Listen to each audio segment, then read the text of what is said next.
Have you ever wondered how a nation's political landscape can shift with just a few key appointments? Today, we delve into the recent developments in Zimbabwe's National Assembly.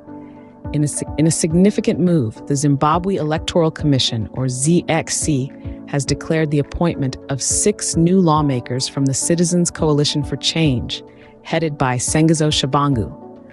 These appointments were made to fill the vacant proportional representation seats in the National Assembly. ZEC chairperson Priscilla Chigumba confirmed these appointments in a notice published in the Government Gazette.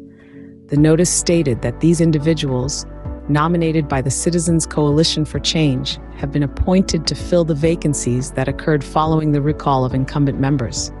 The new appointees include Vivian Chitimbe from Harare, Nyasha Batitsa, and Samantha Murayani from Manicaland, Diana Maracano from Mashonaland East, Sungirai Rungwe from Masvingo, and Melfiner Gwabani from Midlands. In addition to these appointments, the ZDC also announced that 5 CC candidates have been appointed to fill vacant senatorial posts.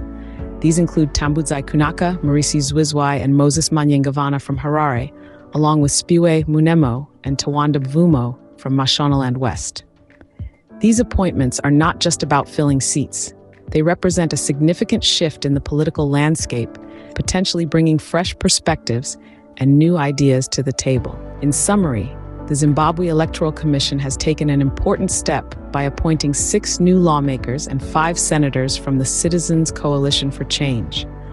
These appointments could herald a new era in Zimbabwe's political scene, bringing fresh perspectives and a renewed sense of purpose to the National Assembly.